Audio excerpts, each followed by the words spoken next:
High, welcome to all of you. आता या व्हिडिओमध्ये आपण जिल्हा न्यायालय भरतीसाठी काही पॉलिटीचे महत्त्वाचे आर्टिकल पाहणार आहे. आपण आर्टिकल 1 पासून 51पर्यंत जेवढे काही महत्त्वाचे आर्टिकल असतील, ज्याच्यावर प्रश्न सेट होण्याची शक्यता राहील, असे आर्टिकल आपण त्याच्यामध्ये पाहणार आहे. तर लक्षात घ्या, आपण भारताचं संविधान याच्यामधले जे महत्त्वाचे आर्टिकल आहेत ते आपण फक्त याच्यामध्ये डिस्कस करू. म्हणजे जास्त काही डीपमध्ये न पाहता फक्त कोणत्या आर्टिकलमध्ये काय एवढं आपण लक्षात घेत जाऊ. तर पहा, भारताचं संविधान आपण पाहत आहे. याच्यामध्ये कॉन्स्टिट्यूशन ऑफ इंडिया म्हणजेच भारताचं संविधान. तुम्ही जर कंबाईनची तयारी करत असाल तर तुम्हाला त्याच्यासाठी पण कामात येईल. परंतु या व्हिडिओमध्ये आपण जास्त डीप न पाहता वन लायनरच्या दृष्टीने पाहत आहे, म्हणून जिल्हा न्यायालय भरती सरळ सेवेसाठी खूप इम्पॉर्टंट आहे. आपण याच्यामध्ये कलम 1 पासून ते कलम 51पर्यंत पाहणार आहे. ठीक आहे. तर ज्याच्यामध्ये आपले जवळपास 4A भाग, याच्यामध्ये 4 भागापर्यंत आपण हे कंप्लीट करून टाकू. तर पहा, याच्यामध्ये आपला पहिला भाग आहे. आपण भाग 4पर्यंत पाहणार आहे, जे इम्पॉर्टंट आपल्यासाठी आहेत. तर भाग 1 आता आपण पाहणार आहे, ज्याचं नाव आहे संघ राज्य व त्याचं राज्यक्षेत्र. तुम्हाला याच्यावर प्रश्न फ्रेम होऊ शकतो की भाग 1चं नाव काय आहे, कारण की खूप न्यूजमध्ये होतं. तर त्याचं नाव आहे संघ व त्याचे राज्यक्षेत्र. आता आर्टिकल 1 याच्यावर कंबाईन ग्रुप सी मेन्सला पण क्वेश्चन आलेला आहे, आणि तुम्ही पण लक्षात ठेवा, आर्टिकल 1 म्हणजे कलम 1 मध्ये काय दिलेलं आहे, तर आपल्या देशाचं नाव व त्याचं राज्यक्षेत्र दिलेलं आहे. आपल्या देशाचं नाव भारत आणि इंडिया असं दोन्हीही याच्यामध्ये मेन्शन केलेलं आहे. तर हे आपल्याला लक्षात ठेवायचं. कोणत्या आर्टिकलमध्ये, तर आर्टिकल 1. आताच नुकताच याच्यावर क्वेश्चन येऊन गेलेला आहे. तर तुम्हाला त्याच्यामुळे हे लक्षात ठेवणं गरजेचं आहे की आपल्या देशाचं नाव म्हणजे संघ राज्याचं नाव व राज्यक्षेत्र हे कलम 1 मध्ये आहे. तर पहा, लक्षात ठेवा तुम्ही, आपण भाग 1 पाहत आहे. तर भाग 1 याच्यामध्ये कलम 1 ते 4पर्यंत आहेत. कुठून 1 ते 4पर्यंत कलम आहेत, आणि त्याचं नाव आहे संघ राज्य व त्याचं राज्यक्षेत्र. तर कलम 1 आपण पाहिली, ज्याच्यामध्ये आपल्या देशाचं नाव आणि त्याचं राज्यक्षेत्र आहे. कलम 2 मध्ये काय, नवीन राज्य दाखल करून घेणे किंवा स्थापन करणे. जे आपल्या देशाचा भाग नाहीत ते राज्य आपल्या देशात येऊ शकतात. कोणत्या आर्टिकलनं, तर आर्टिकल नंबर 2नं. पहा, जे आपल्या देशाचा भाग नाही ते आपल्या देशाचा भाग होऊ शकतात. कोणत्या आर्टिकलनं, तर आर्टिकल 2नं. आपण जास्त डीपमध्ये पाहू नये. तर आपण फक्त ज्याच्यावर प्रश्न फ्रेम होऊ शकतात तर ते पाहणार आहे. तर 1वर प्रश्न फ्रेम झालेला आहे, पुन्हा होऊ शकतो कारण की खूप न्यूजमध्ये आहे. त्यानंतर आर्टिकल 2 लक्षात ठेवा की जे आपल्या देशाचा भाग नाही त्यांना जर आपल्या देशाचा भाग व्हायचा असेल तर ते आर्टिकल 2मध्ये होऊ शकतात. आर्टिकल 3मध्ये पहा, आर्टिकल 3मध्ये तुम्हाला दिसत असेल की नवीन राज्याची निर्मिती आणि विद्यमान राज्याची क्षेत्रीय सीमा अथवा नाव यात फेरफार. म्हणजे आर्टिकल 3मध्ये काय दिलेलं आहे, आर्टिकल 3मध्ये दिलेलं आहे की जे आपल्या देशाचा भाग आहेत, म्हणजे जसं तामिळनाडू, केरळ, महाराष्ट्र हे आपल्या देशाचा भाग आहेत. जर यांना आपल्या देशाचं नाव म्हणजे आपल्या राज्याचं नाव बदलायचं असेल, 2 राज्य मिळून 1 राज्य बनवायचं असेल, किंवा 1 राज्य मिळून त्याचे 2 राज्य बनवायचे असतील, त्याची सीमा, क्षेत्र, नाव याच्यात जर फेरफार करायचं असेल तर आपण कोणत्या आर्टिकलनं करू शकतो, तर आर्टिकल 3 नुसार. आता आपण काय केलं, केंद्रशासित प्रदेश निर्माण केला है ना, कोणता, ते जम्मू काश्मीर आणि लडाख.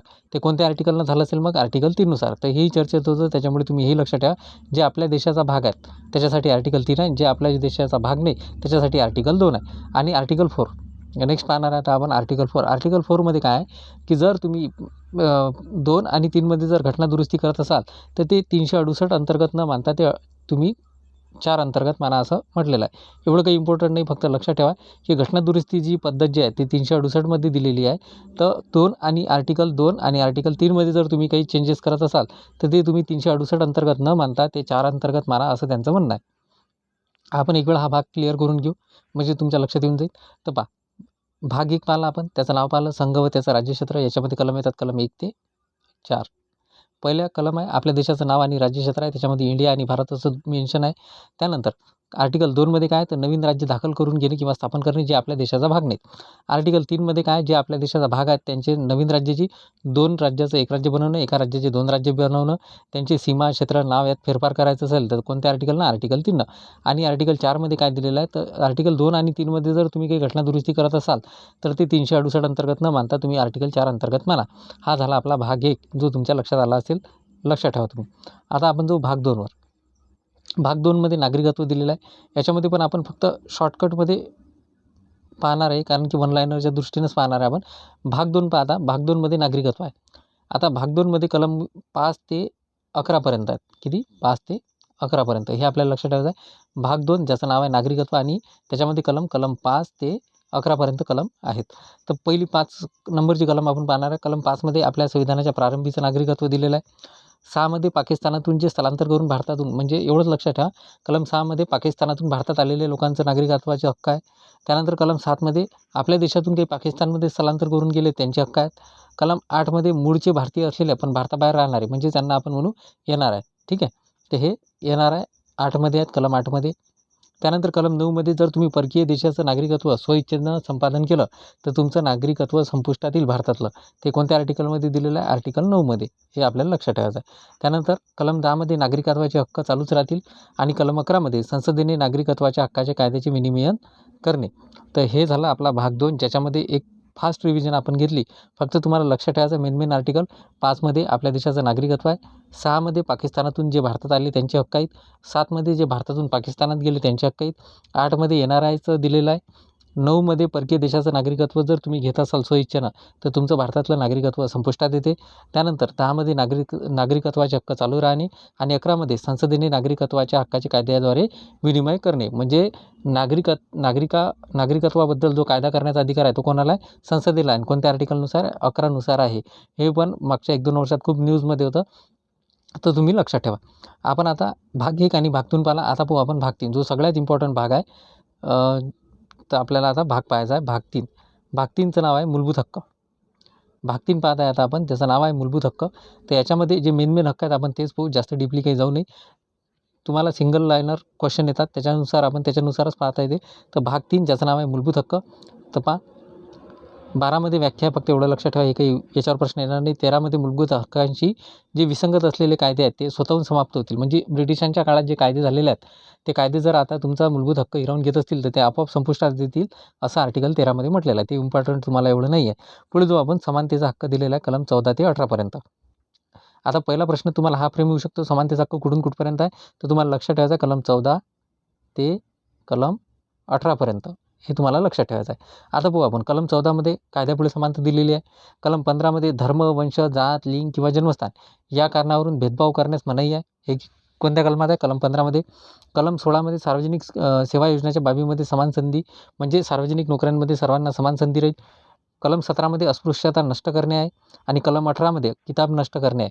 तसं पाहिलं तर डीपमध्ये हा एक टॉपिक तुम्हाला अर्धा तास जाईल, परंतु आपण सिंगल लाईनर म्हणून लक्षात ठेवण्यासाठी तुम्हाला एवढंच PDF फक्त लक्षात घ्या. पुन्हा समानतेचा हक्क आपण जो पाहिला तो कलम 14 ते 18मध्ये आहे. 14मध्ये कायद्यापुढे समानता आहे. कलम 15मध्ये धर्म, वंश, जात, लिंग किंवा जन्मस्थान या कारणावरून भेदभाव करण्यास मनाई आहे. कलम 16मध्ये सार्वजनिक सेवा योजनेच्या बाबीमध्ये समान संधी आहे. कलम 17मध्ये अस्पृश्यता नष्ट करणे. कलम 18मध्ये किताब नष्ट करणे आहे. आता पाहू आपण नेक्स्ट स्वातंत्र्याचा हक्क, जो आर्टिकल 19 पासून 22पर्यंत दिलेला आहे. स्वातंत्र्याचा हक्क आपण पाहत आहे. पहा, 19मध्ये भाषण स्वातंत्र्य आहे इत्यादी संबंधीच्या विवक्षित हक्काचे आपल्याला संरक्षण आहे. त्यानंतर 20मध्ये अपराधाच्या दोषसिद्धीबाबत संरक्षण आपल्याला दिलेलं आहे, की 2 वेळा तुम्हाला दंड होऊ नाही शकत, हे कलम आर्टिकल 20मध्ये दिलेलं आहे. कलम 21मध्ये जीवित व व्यक्तिगत याचे स्वातंत्र्य तुम्हाला दिलेलं आहे.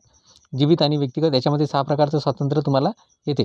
त्यानंतर 21 मध्ये शिक्षणाचा हक्क दिलेला आहे. हा सगळ्यात जास्त पॉईंट तुम्ही लक्षात ठेवा, याच्यावर क्वेश्चन फ्रेम होऊ शकतो. तर 21मध्ये शिक्षणाचा हक्क दिलेला आहे. त्यानंतर 22मध्ये विवक्षित प्रकरणी अटक व स्थानबद्धता यापासून संरक्षण दिलेलं आहे. पुन्हा आपण स्वातंत्र्याचा हक्क बघू. पहा, स्वातंत्र्याचा हक्क आपण कुठून कुठपर्यंत आहे? 19 ते 22पर्यंत आहे. भाषण स्वातंत्र्य इत्यादी संबंधीचं विवक्षित हक्काचं संरक्षण हे 19मध्ये आहे. अपराधाच्या दोषसिद्धीबाबत 2 वेळा तुम्हाला अपराध होऊ नाही म्हणजे तुम्हाला शिक्षा होऊ नाही शकत, 20मध्ये आहे. जीवित व व्यक्तिगत स्वातंत्र्य याच्यामध्ये 6 प्रकारचे स्वातंत्र्य येतात, ते तुम्हाला लक्षात ठेवायचं 21मध्ये आहे. 21A मध्ये शिक्षणाचा हक्क आहे आणि विवक्षित प्रकरणी अटक व स्थानबद्धतापासून संरक्षण हे आर्टिकल 22मध्ये आहे. आता आपण नेक्स्ट आर्टिकल पाहणार आहे, ज्याच्यामध्ये शोषणाविरुद्धचा हक्क आहे. तर शोषणाविरुद्धचा हक्क फक्त 2 आर्टिकलमध्ये आहे. एक आर्टिकल येते 23 आणि दुसरं आर्टिकल आहे 24. तर 23 ते 24 या आर्टिकलमध्येच ते आहे. तर बघा, कलम 23मध्ये काय आहे? माणसाचा अपव्यापार, वेठबिगारी यांना मनाई आहे. कलम 24मध्ये कारखाने इत्यादीमध्ये बालकांना कामास ठेवण्यास मनाई आहे. पहा, आपण काय केलं तर आपण शोषणाविरुद्धचा हक्क आता पाहत आहे. याच्यामध्ये कलम 23 ते 24पर्यंतच हे हक्क आहेत. याच्यामध्ये 23मध्ये दिलेलं आहे माणसाचा व्यापार आणि वेठबिगारी यांना मनाई, आणि 24 तुम्ही लक्षातच ठेवा, याच्यावर क्वेश्चन पण आलेले आहेत आणि पुन्हा पण विचारू शकतात की कारखाने इत्यादीमध्ये बालकांना कामाला ठेवण्यास मनाई आहे, हे कोणत्या आर्टिकलमध्ये आहे? तर आर्टिकल 24मध्ये आहे. त्यानंतर आपण नेक्स्ट पाहणार आहे आता नेक्स्ट आहे आपल्यासमोर धर्म स्वातंत्र्याचा हक्क. तर धर्म स्वातंत्र्याचा हक्क जो आहे तो 25 पासून कुठपर्यंत आहे? तर 28 आर्टिकलपर्यंत आहे. ते आपल्याला लक्षात ठेवायचं आहे. धर्म स्वातंत्र्याचा हक्क कलम 25 पासून कलम 28पर्यंत आहे. तर पहा कलम 25मध्ये काय दिलेलं आहे, तर कलम 25मध्ये सद्विवेक बुद्धीचे स्वातंत्र्य आणि धर्माचे मुक्त प्रकटीकरण, आचरण व प्रसार. म्हणजे तुम्ही तुमच्या धर्माचा आचार आणि प्रसार करू शकता. कोणत्या आर्टिकलनं? आर्टिकल 25नं. तुम्ही तुमच्या धर्माची जे व्यवहाराची व्यवस्था पाहण्याचं स्वातंत्र्य तुम्हाला कोणत्या आर्टिकलनुसार? आर्टिकल 26नुसार. आर्टिकल 26नुसार पहा, आर्टिकल 25नुसार तुम्ही तुमच्या धर्माचं आचरण व प्रसार करू शकता. आर्टिकल 26नुसार तुम्ही तुमच्या धार्मिक व्यवहाराची व्यवस्था पाहू शकता. आर्टिकल 27मध्ये काय दिलेलं आहे, की एखाद्या विशिष्ट धर्माच्या संवर्धनाकरता तुम्ही काय कर देण्याबाबत तुम्हाला स्वातंत्र्य आहे. तुम्ही दान देऊ शकता किंवा टॅक्स पे करू शकता तिथं, की एखाद्या विशिष्ट धर्माच्या संवर्धनाकरता कर देण्याबाबत स्वातंत्र्य कोणत्या आर्टिकलमध्ये आहे? तर आर्टिकल 27मध्ये आहे. त्यानंतर आर्टिकल 28 याच्यामध्ये पहा, विवक्षित शैक्षणिक संस्था, धार्मिक शिक्षण अथवा धार्मिक उपासना यांना उपस्थित राहण्याचं तुम्हाला स्वातंत्र्य आहे आर्टिकल 28नुसार.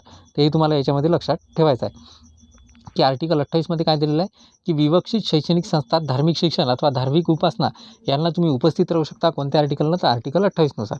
तर हा झाला आपला धर्मस्वातंत्र्याचा हक्क.